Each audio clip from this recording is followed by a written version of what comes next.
Contan os sabios antigos que viveu hai moito tempo na famosa cidade de El Cairo un home que se chamaba Yusuf el Magrebí, que traducido ao galego é Suso o norte-africano, mas o seu nome era Yusuf el Magrebí. Este rapaz, era un rapaz novo, recibira dos pais unha herdanza moi grande, unhas riquezas inmensas, palacios, diñeiro, terrenos fértiles, e el dedicouse a facer festas, a gastar todo canto herdara, a facer amigos. Tiña amigos así, canto máis pasta tiña, máis amigos tiña. E houve un momento en que, como el non calculaba que se lle iba a acabar, acabouse de repente toda a riqueza. Levantouse unha mañán e xa non tiña palacios, non tiña casos, non tiña campos, non tiña barcos para navegar no Nilo, e casualmente, ao quedar sin cartos, tamén quedou sin amigos. Empezou a chamar ás portas e non o coñecían de nada. Conservou únicamente unha casiña pequena ao lado do río Nilo, que tiña unha horta con un reloxo de sol, unha figueira e unha fontiña. Chegou a ser tan pobre este home que tivo que poñerse a traballar. E traballou duramente, sin oficio ningún, porque nunca traballara, así que traballou no mercado do Cairo, levando lotes e cargas dun lado para o outro, descargaba, cargaba, levaba lotes á casa e acababa cansadísimo. Sempre chegaba á súa casa ao lado do Nilo extenuado e deitábase debaixo da figueira e dormía. Houve un día que chegou máis cansado que ningunha das outras veces e entón ali dormiu e soñou. E no seu soño unha voz faláballe desde a escuridade e decíalle: "Que fas aquí deitado ao lado do Nilo? Se a túa riqueza está che esperando en Isfahán, na famosa cidade de Isfahán. Desperta, levántate e inicia a viaxe porque ali atoparás o teu tesouro." El despertou, buscou os poucos amigos que lle quedaba, conseguiu diñeiro para a viaxe e partiu sin ter medo nin do vento do deserto, nin das alimañas, nin dos bandidos. Cando chegou a Isfahán, despois de atravesar o Sinaí, a Siria, o Irak, chegou a Isfahán, na Persia, estaba novamente pobre e enfermo. E como calquera estranxeiro pobre, procurou que a sombra da grande mesquita de Isfahán, e ali con outros estranxeiros pobres deitouse e dormiu. Dormiu, pero non soñou.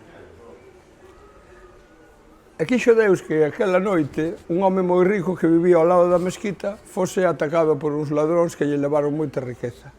Cando se foron os ladróns, os criados prudentes puxéronse a gritar: "Os ladróns, os ladróns!" Chegou a policía, e a policía comportouse como en todos os países e en todos os tempos. Colleu como sospeitosos aos estranxeiros pobres. Fixeron ali unha rusga e levárono á presencia do xuíz. No medio da noite, o xuíz levantouse, Al-Qaid, creo que se chama en árabe. Levantouse de moi mal xenio, disposto a aplicar a lei en toda a súa dureza e castigar a aqueles delincuentes que o molestaran no medio da noite mentras dormía. E iban pasando e dicía: "A ti latigazos, a ti pendurarche polos pulgares, a ti que che corten a cabeza", e así. Yusuf vía que iba a chegar a súa vez e que o xuíz estaba furioso e que o castigo sería moi grande. O xuíz estaba así sacando unha legaña cando se presentou Yusuf e dixo: "Di o teu nome, nación, e que viñeches facer a Isfahán." E Yusuf dixo: "O meu nome é Yusuf el Magrebí, e son da famosa cidade del Cairo, e vin a Isfahán porque unha voz faloume no meu soño e díxome: vai a Isfahán, que atoparás o teu tesouro. Mas xa estou a ver que en vez do meu tesouro vou encontrar a cadea, a tortura e se cadra a morte." O xuíz sacou a lagaña do outro ollo e dixo: "Pero ti és deses inxenuos, eses crédulos que acreditan nas voces que nos falan nos soños. Ninguna persoa intelixente cree nos seus soños. Tantas veces teño eu soñado con unha casa pequena ao lado dun grande río, cunha horta, cunha figueira, un reloxo de sol e unha fonte. E dicíame que ali debaixo da figueira habería un tesouro. Pensas que algún día me molestei para ir buscar esa casa?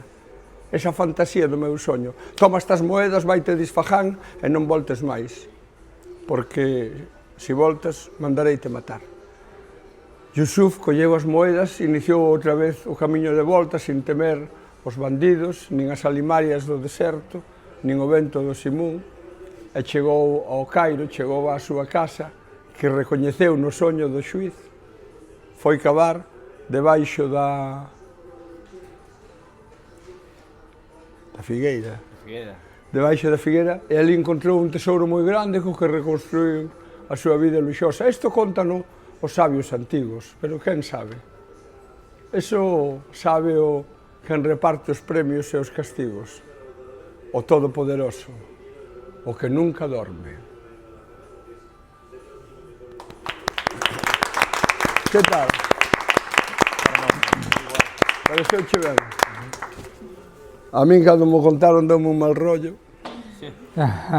Contoume un mauritano, que dicía que o contaban na súa casa. Depois eu metinlle o Cairo, pero o que importa é o conto.